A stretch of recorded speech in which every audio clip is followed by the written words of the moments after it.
Acho que você já deve ter percebido que tem diferentes tipos de alunos, diferentes perfis de alunos, certo? No vídeo de hoje eu vou falar sobre um perfil de aluno bem específico. Esse perfil é aquele aluno que sabe muito, é aquele aluno que tem um background muito rico em inglês. Hoje eu vou falar sobre em que estágio do aprendizado esse aluno está e o que eles podem fazer para desenvolver, para crescer mais o seu inglês ou o seu espanhol. Mas antes de começar, eu quero explicar por que é importante você saber qual que é o seu perfil. Quanto mais nós nos conhecemos, quanto mais nós sabemos em que nós somos bons, em que nós não somos, quais são as nossas fortalezas, quais são as nossas áreas fracas, melhor o nosso progresso, melhor a gente consegue progredir especificamente naquela área que a gente quer. O perfil do aluno de hoje é um aluno que sabe muito, que tem um background muito rico no inglês. Ele já sabe. Esse tipo de aluno, normalmente, é um aluno que, por exemplo, joga muito. Ele joga jogos que exigem a interação de inglês, certo? Então eles tiveram aquela motivação para aprender. Tem alguns desses alunos também que talvez eles já estudam desde pequenos. Desde pequenos, os pais colocam eles em escolas que têm um bom inglês, certo? Então eles aprendem bastante a teoria, a gramática. Esse tipo de aluno talvez tenha parentes fora, tem amigos fora e talvez conversa com o pessoal de fora. Então também, de novo, ele tem aquele estímulo para aprender. Às vezes são músicas ou são bandas que eles gostam e eles querem entender o que o pessoal está falando, então eles realmente vão atrás e aprendem muito inglês. Às vezes é o pessoal que trabalha na área de TI. Eles aprendem, porque TI é tudo inglês, né? Então eles aprendem inglês, pelo menos eles aprendem toda a parte da teoria. Esse tipo de aluno, ele já passou da etapa de ficar confuso, de não entender o que está acontecendo, de ter que memorizar o nome das coisinhas, de saber o nome das coisas, de não saber o nome, a palavra, não saber os verbos, os tempos verbais. Ele já passou dessa fase, ele já sabe. Esse tipo de aluno também, ele tem uma boa compreensão auditiva, ele entende. Ele entende não só palavras, ele entende frases, ele entende expressões, ele entende gíria. Ele já entende muito, porque ele já fez muito disso. Então ele está afiado no listening dele. Então o que falta para ele? Eu gosto de comparar esse tipo de aluno com um colar de pérolas. Isso aqui não é um colar de pérolas, mas você tem pérolas soltas, né? Que já passaram pelo processo de virar uma pérola. E é um processo. Ela tem que passar um tempão lá dentro do coisinha dela até ela virar uma pérola. Mas se você quiser usar essas pérolas como um colar, você vai precisar de alguém que pegue e junta elas, para fazer sentido, né? Fazer um colar. Então alguém tem que vir juntar. Esses alunos, eles precisam de alguém que vai ajudar eles, que vai ajudar a juntar o que eles sabem. Eles precisam de alguém que vai ajudar eles a colocarem para fora todo o conhecimento, porque tudo que eles aprenderam, tudo que eles sabem está aqui, está na teoria, está aqui na cabeça, não está na ponta da língua.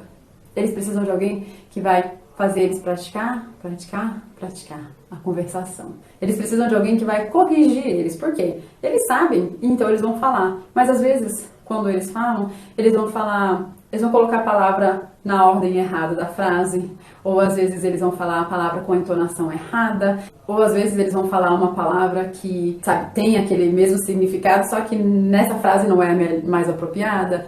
Eles precisam praticar a musculatura da boca. É uma musculatura, sabia? E você tem que praticar ela. Você precisa de alguém que vai ajudar a fazer tudo que está aqui dentro sair. Em outras palavras, esse aluno, o que ele precisa é praticar a conversação. E ele precisa de alguém que vai corrigir ele em troca, certo? Porque não adianta eu falar. Tô falando certo? Não sei. Você precisa de alguém que vai te corrigir. Esse aluno já fez o mais difícil, que é o estágio inicial, que é fazer o cérebro entender o que está acontecendo, que é memorizar, que é reter, aprender mais, entender quando usar, entender palavras que têm o mesmo som, enfim, o mais difícil ele já fez. Bom, é isso aí. Esse é o perfil do aluno de hoje. Se você é assim, ou se você conhece alguém que é assim, e você está procurando alguém com quem você possa praticar, conversar, e alguém que vai te corrigir, entre em contato com a gente, manda uma mensagem e também manda esse vídeo para aquela pessoa que você sabe que precisa.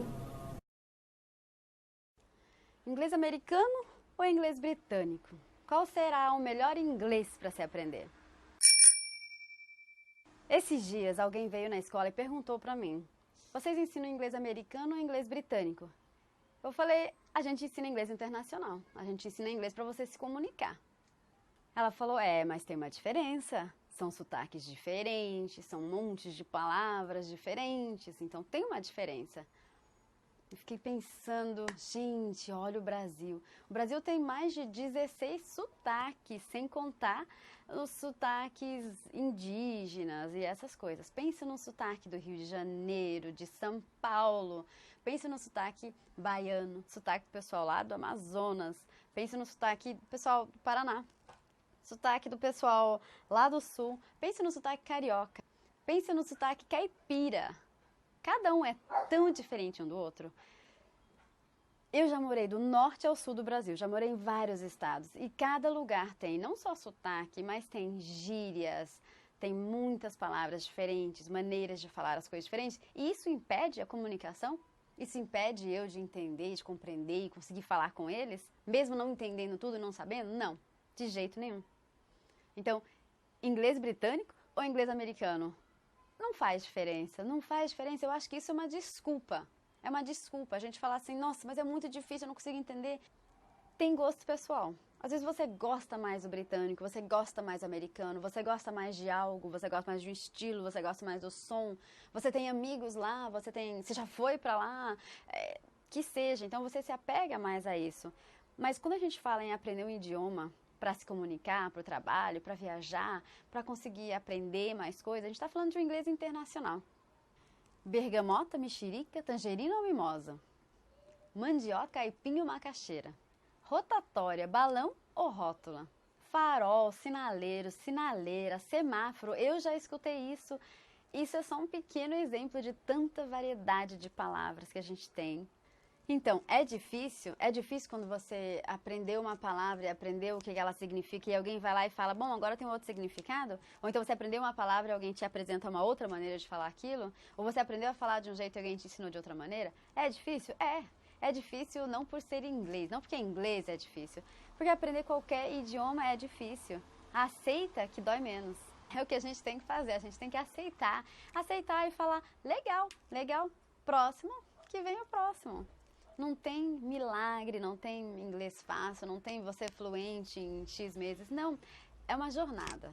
E não é por ser inglês, de novo, é por ser um novo idioma, simplesmente. Esqueci o isqueiro na esquina da escola. Não consigo falar muito bem. É o sotaque carioca. Leite quente faz bem pra gente. Já escutou isso? Leite quente. Aqui em São Paulo a gente fala leite quente. Leite quente faz bem pra gente. De onde que vem esse tch? Leite? Não é leite, é leite. Não é tatete? Bom, enfim, a gente tem todo tipo de sotaque, todo tipo de gíria, todo tipo de palavra. E a gente só vai aprendendo. Quando alguém fala uma coisa nova pra gente, a gente não fica, ai, nossa, mas português é tão difícil. A gente só fala, o que é isso? Ah, tá, legal. Inglês americano ou inglês britânico? Qual é melhor? Melhor é você aprender a se comunicar, melhor é você estar aberto, melhor é você não ficar dando desculpas, melhor é você ficar procurando maneiras de ter input. Esses dias uma aluna falou pra mim assim, Nani, eu vou ter que dar um tempo no inglês. Eu falei, você pode dar um tempo na escola, mas não dá um tempo no inglês. Mesmo se você tiver que tomar menos tempo para se dedicar ao aprendizado do inglês, ainda assim você consegue achar maneiras de ter input. Por exemplo, fala assim, ó, cada vez que eu entrar no carro eu vou ligar só a rádio que tenha música internacional. Por quê? É input, o seu ouvido está se acostumando ao som, você está relembrando de palavras, você está se familiarizando com aquilo. Encontra maneiras de ter input, não encontra desculpas para falar que é difícil.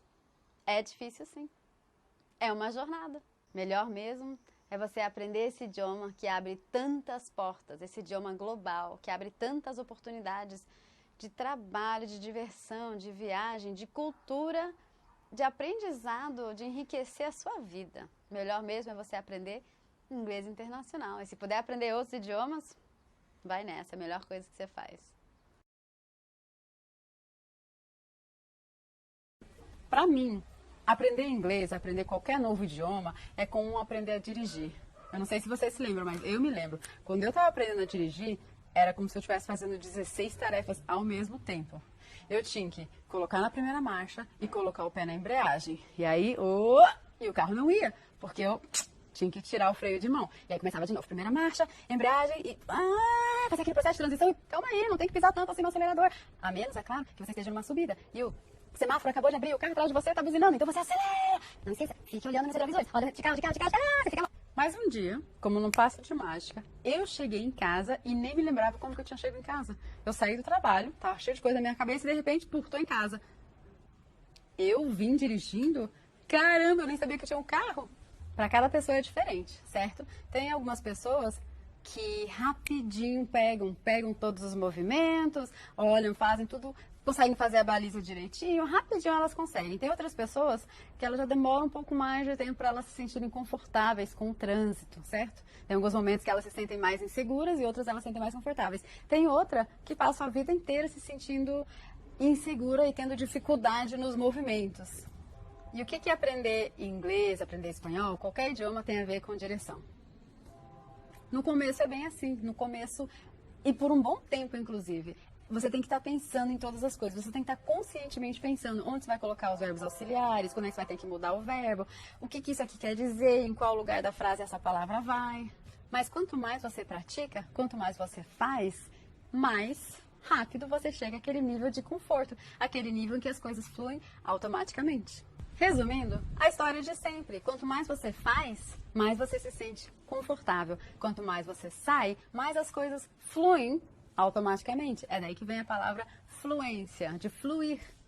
E aí, você conhece alguém que está nesse estágio de reclamar demais e achar que é muita coisa para se lembrar e ele nunca vai conseguir?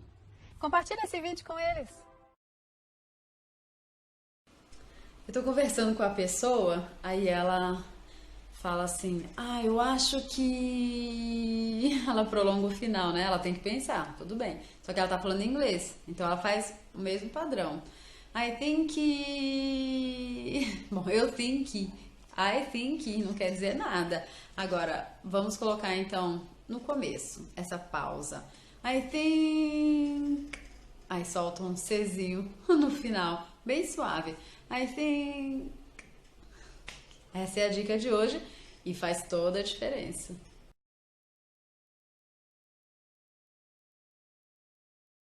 Esses dias eu estava com um aluno e eu perguntei para ele o preço de algo e ele me respondeu, it was cheap.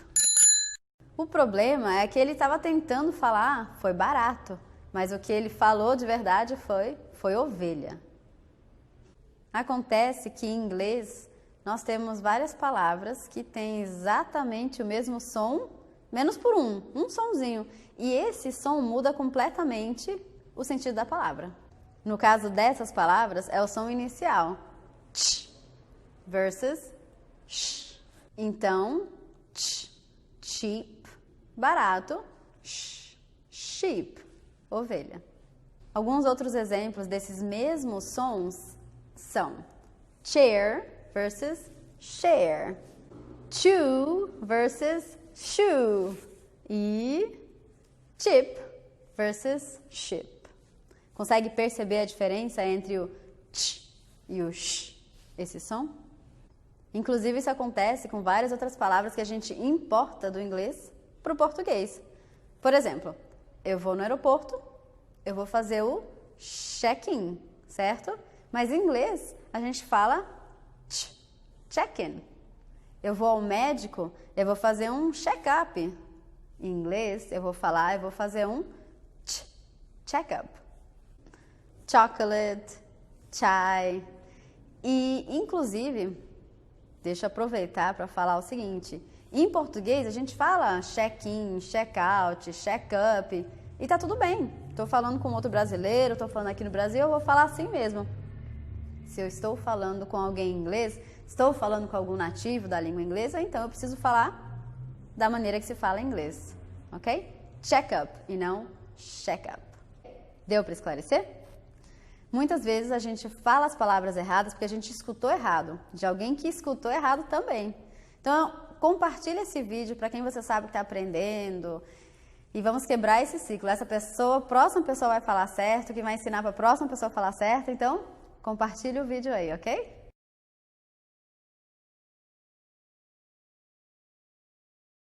Sabe aquela seção do aeroporto? Duty free. Aquela seção onde você pode comprar produtos importados mais baratos? chama duty free. Duas palavrinhas, tá? Duty quer dizer obrigação. E free, bom, a gente já sabe, é free, é livre de, certo? Nesse caso, livre de obrigações. É por isso que você paga mais barato, porque você é livre das obrigações dos impostos, nesse caso. Em inglês, tem várias palavras assim que a gente consegue deduzir o que elas querem dizer, mesmo se a gente nunca viu aquela palavra, porque elas são compostas, são duas palavras juntas. Por exemplo, fireman, fireman. Fogo, homem, que será? Bombeiros, certo? Eu até falo assim que é meio tupiniquim, na verdade facilita pra gente aprender, né? A gente não tem que aprender tantas palavras. Em português a gente tem uma palavra para praticamente tudo. Por exemplo, livraria. Livraria é o nome da loja onde a gente compra livros. Em inglês, bookstore. Bookstore. Livro-loja, certo? Ou então, notebook. Notebook. O livro das anotações. Nota, livro. De anotar. Nota é de anotar. Ou então, frigideira. Frigideira. Frigideira é aquela panela que a gente frita, né? Em inglês, frying pan. Frying pan, fritar panela. O clássico para mim é campainha. A gente tem um nome para descrever aquele sininho na porta. A gente vai chamar a pessoa campainha. Em inglês, como será que é? Doorbell. Doorbell. Então, eu sei door e bell, talvez eu não sei. Se quiser, eu jogo no Google. Ah, tá. É o sino porta. Sino porta é a campainha. Tá aí uma dica, um hack pra você. Nossa, olhando assim, você vai. Tem várias palavras que você pode nunca ter visto antes, mas se você perceber que elas são palavras compostas, vai ficar mais fácil, você vai acelerar muito mais a sua aquisição de vocabulário, beleza? Esse é o hack de hoje.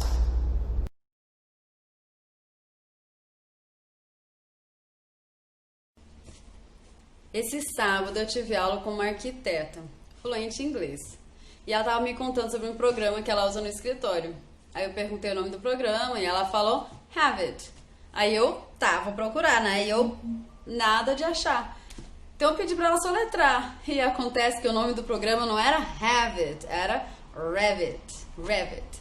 Mas até a gente entender, ou seja, a pronúncia errada causa desentendimentos. Só que tem um detalhe. O pessoal na empresa fala Have It e são brasileiros, então tá tudo bem, tranquilo. Mas se você vai conversar com o nativo, no caso, a gente tava conversando em inglês, então a minha chavinha tava, virada pro inglês. Tem que falar com a pronúncia em inglês.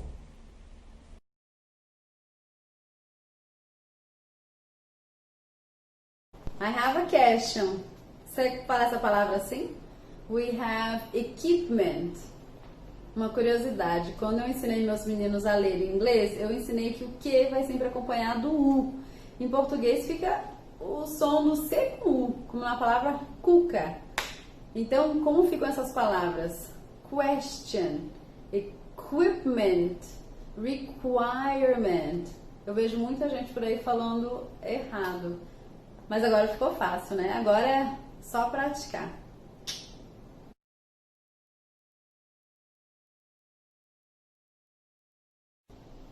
Sabe a famíliazinha do someone, something, everybody?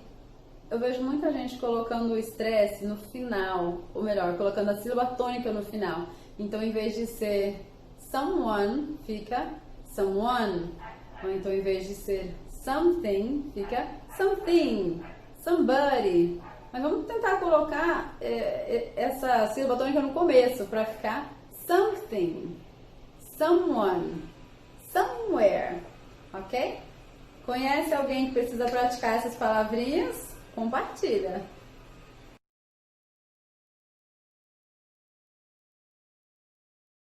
Imagina que você está se comunicando com um nativo pela sua empresa. E aí você fala aquela palavra que é de origem inglesa e você fala em inglês. É uma palavra usada normalmente aqui no Brasil. Você está falando em inglês e a pessoa não está entendendo. Já aconteceu com você? Acontece comigo direto. O aluno está conversando e de repente ele fala essa palavra e eu não consigo entender. Deixa eu te dar 2 exemplos de palavras muito usadas, mas que quando nós brasileiros falamos, eles têm dificuldade de entender. A primeira é e-mail e a segunda é layout. Muito usado, né? Em português se fala e-mail. Em inglês, email. Qual é a diferença? A sílaba tônica. Em português, e-mail está no final. Em inglês, email está no começo. Mesma coisa com a palavra layout. Layout está no final, layout está no começo. E ainda tem o t do final em português, né? Layout.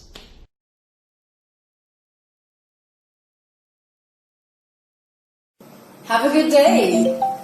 Have a good night. Have a nice weekend. Alguém te deseja um bom final de semana, uma boa noite, um bom dia, e você quer retribuir, você quer falar, você também? In English, you too. Você também. Às vezes em português a gente fala, pra você também. Bom final de semana, pra você também. Tenha uma boa noite, pra você também. In English, no. To you too, for you, não. Have a nice day, you too. Tenha um bom final de semana. Have a good weekend. You too. Quem nunca usou o Google Tradutor que atire a primeira pedra? Eu uso o Google Tradutor às vezes. Quando eu tô com preguiça de pensar, de traduzir. Ouso dizer que todo mundo no trabalho usa ou já usou o Google Tradutor. E para ser sincera, eu já vi cada tradução duvidosa. Mas a pergunta que sempre me fazem é: Google Tradutor é bom? É confiável? A resposta é sim e não. Tem gente que fala, óbvio que não, você nunca viu cada cagada que sai. E tem gente que fala, melhor que nada, né? Você sabia que você pode modificar a sugestão de tradução que o Google te dá?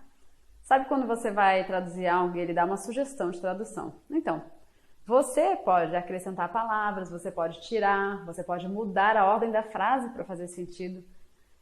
Imagina então, se todo mundo pode corrigir o Google Tradutor, pode acabar saindo meio esquisito as sugestões de tradução, né? Você tem o esquimó corrigindo, o brasileiro, o aborígene, o americano, e por aí vai. Mas o Google Translator, ele tem melhorado muito desde os seus primórdios, desde que ele começou lá. Por quê? Além dele aceitar as sugestões que você e eu damos para ele, assim, ele está aumentando o vocabulário dele. Mas os robozinhos do Google também vão por aí na internet, em blogs, reportagens, textos, pegam frases, comparam palavras, expressões e ele vai acrescentando aquelas que são mais usadas. Então, voltando à pergunta original, Google Tradutor é bom? Na minha experiência, sim, te ajuda bastante. O Google Tradutor é confiável? Bem, você pode fazer o texto ser confiável, mas é necessário que você tenha algum conhecimento do idioma que você está traduzindo, que seja inglês, espanhol, você tem que dar uma ajudinha para ele. Você sempre tem que olhar a tradução, ver se ela faz sentido, não só copia o texto que saiu. Google Tradutor, para mim, é ótimo, mas como tudo na vida, sabedoria, né, minha gente?